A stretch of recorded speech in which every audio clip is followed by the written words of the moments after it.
Hello everyone, कैसे हैं आप सभी। होप आप सभी अच्छे होंगे। स्वागत है आप सभी का आज के वीडियो में। और ये वीडियो रिलेटेड रहेगी आर्ट एंड कल्चर से। तो इस वीडियो में हम हिमाचल के प्रमुख विवाह के प्रकार, जन्म संस्कार, मृत्यु संस्कार, इन सभी प्रथाओं के बारे में पढ़ेंगे। इस वीडियो में मैंने कुछ इम्पॉर्टेंट पॉइंट्स को ही कवर किया है। इसके अलावा भी आपको बहुत सी और प्रथाएं देखने को मिलेंगी हिमाचल में। तो चलिए स्टार्ट करते हैं। प्रमुख विवाह के प्रकार व प्रथाएं। तो पहला है बट्टा सट्टा विवाह। इस विवाह के बारे में आप सभी ने सुना होगा। पुराने समय में ये बहुत ही ज़्यादा प्रचलित था और आज भी हिमाचल की जनजातियों में प्रचलित है। इस विवाह में क्या किया जाता है, बहन का विवाह पत्नी के भाई के साथ किया जाता है। जब किसी की शादी होती है तो उसकी जो बहन है उसकी शादी की जाती है पत्नी के भाई के साथ। तो इसी को कहा जाता है बट्टा सट्टा विवाह। नेक्स्ट है संगोत्रा विवाह। अपनी जाति के अंदर विवाह करने को कहा जाता है संगोत्रा विवाह। नेक्स्ट है विजातीय विवाह। तो अपनी जाति के बाहर यानी कि दूसरी जाति में जो विवाह किया जाता है उसको कहते हैं विजातीय विवाह। नेक्स्ट है रीत विवाह। तो रीत विवाह से रिलेटेड है रीत धन। तो जब भी कोई महिला किसी दूसरे व्यक्ति से शादी करना चाहती है तो जो उसका पहला पति होता है वो दूसरे पति से रीत धन लेता है। इसी को कहा जाता है रीत विवाह। नेक्स्ट है दरोश और दबदब। तो ये जनजातीय विवाह के प्रकार है। ये विवाह जबरदस्ती करवाए जाते हैं, दरोश और दबदब। नेक्स्ट है दम चलसिस। तो ये जो है ये भी एक विवाह का प्रकार है। जब कोई दो व्यक्ति अपनी इच्छा से विवाह कर लेते हैं तो उसके बाद जब उनका सामान्य प्रकार से विवाह किया जाता है उसको कहा जाता है दम चलसिस। नेक्स्ट है हरी और हार। जब लड़का किसी लड़की को बंधक बना लेता है या जो लड़की है वो अपने मंगेतर के साथ भाग जाती है तो उस विवाह को कहा जाता है हरी और हार। नेक्स्ट है बहुपति प्रथा। तो इस प्रथा के अंदर एक पत्नी के बहुत सारे पति होते हैं। तो ये प्रथा हमें देखने को मिलेंगी किन्नौर, चंबा और लाहौल स्पीति में। नेक्स्ट है लाहौल में तलाक। तो ये जो है लाहौल में तलाक की एक प्रथा है।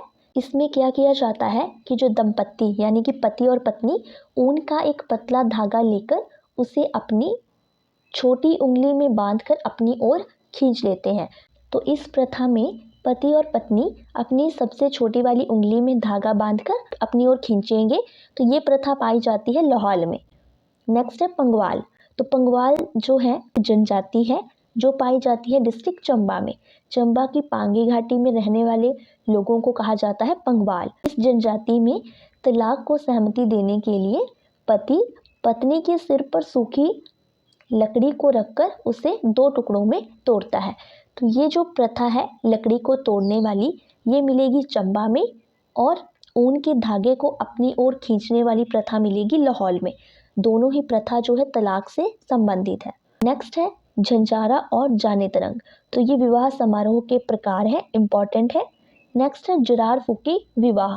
तो ये भी एक विवाह का प्रकार है जो देखने को मिलेगा कांगड़ा और चंबा में। नेक्स्ट पॉइंट है तभागस्टन, कुमाई भागस्टन और कोवांची। तो ये लाहौल में विवाह के प्रकार है यानी कि लाहौल में विवाह को कहा जाता है तभागस्टन, कुमाई भागस्टन और कोवांची। नेक्स्ट है रली पूजन। तो ये विवाह से संबंधित है। नेक्स्ट है सरदेना प्रथा। तो ये कांगड़ा के ब्राह्मण समुदाय में पाई जाने वाली एक प्रथा है, विवाह से संबंधित है ये।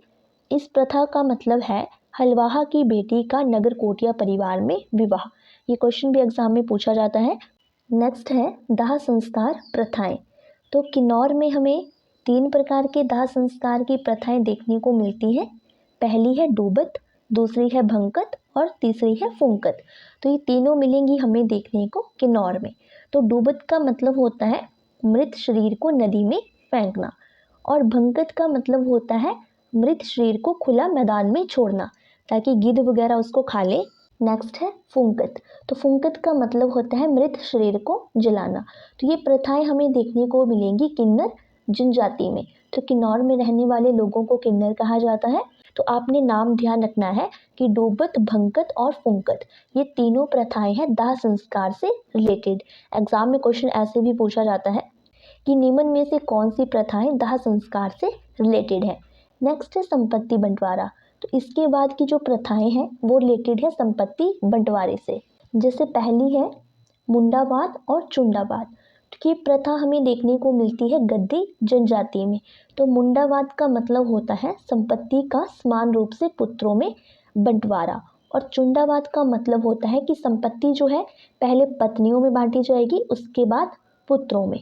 तो जब पिता की मृत्यु के बाद जो संपत्ति है वो बांटी जाती है बेटों में, उसको बोलेंगे मुंडावाद।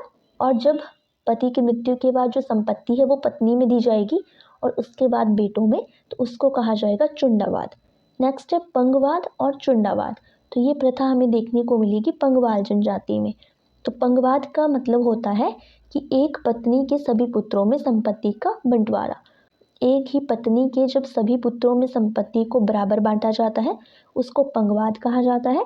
और चुंडावाद में सेम आएगा, संपत्ति पहले पत्नी में उसके बाद पुत्रों में। नेक्स्ट है जेठांग और कनिशांग। तो ये जो संपत्ति बंटवारे की प्रथाएं हैं ये मिलेंगी किन्नर जनजाति में, यानी कि किन्नौर में। तो ये क्वेश्चन भी एग्जाम में पूछे जाते हैं कि निम्न में से संपत्ति बंटवारे की प्रथाएं कौन सी है। तो ऑप्शन आपको डिफरेंट देखने को मिलेंगे, तो आपने ये सभी ध्यान रखने हैं। नेक्स्ट कुछ इंपॉर्टेंट वर्ड्स हैं जो हमारी जनजातियों से रिलेटेड है। पहली है छंग। ये एक देसी शराब का नाम है और ये बनाई जाती है अनाज से, जौ या किसी अन्य अनाज से। नेक्स्ट है अराक। अराक भी शराब ही है। नेक्स्ट है रलदक। रलदक का मतलब होता है मुंडन। नेक्स्ट है तलाक। तो तलाक की हमने दो प्रथाएं पढ़ी, एक चंबा की एक लाहौल की। एक है धागे को अपनी ओर खींचने वाली और दूसरी है सूखी लकड़ी को तोड़ने वाली। तो उसके अलावा ये कुछ प्रथाएं हैं जो कि तलाक को कहा जाता है। जैसे हम तलाक कहते हैं वैसे ही इन जनजातियों में तलाक के अन्य नाम पाए जाते हैं, जैसे छड़दे, थाग चोचा, शिंग टाग टाग, कुड़पा, चर्चे। तो ये सभी तलाक के नाम हैं डिफरेंट जनजातियों में। नेक्स्ट है दंड। तो हमारी जनजातियों में दो प्रमुख दंड देखने को मिलेंगे, तिचिंग मिचिंग और सेप्टा दंड। तिचिंग मिचिंग दंड दिया जाता है जब कोई व्यक्ति अपनी जाति के बाहर विवाह कर लेता है तो उसको दिया जाता है तिचिंग मिचिंग दंड। तो ये कुछ इम्पॉर्टेंट प्रथाएं थी हमारी जनजातियों से रिलेटेड। बहुत ही छोटा सा वीडियो है ये और कॉम्पिटिटिव एग्जाम्स के लिए इम्पॉर्टेंट है। कुछ ही इम्पॉर्टेंट पॉइंट्स को मैंने इस वीडियो में कवर किया है। तो अगर आपको ये वीडियो अच्छी लगी हो तो आप इसे लाइक करें, शेयर करें और चैनल को सब्सक्राइब करें। Thank you so much.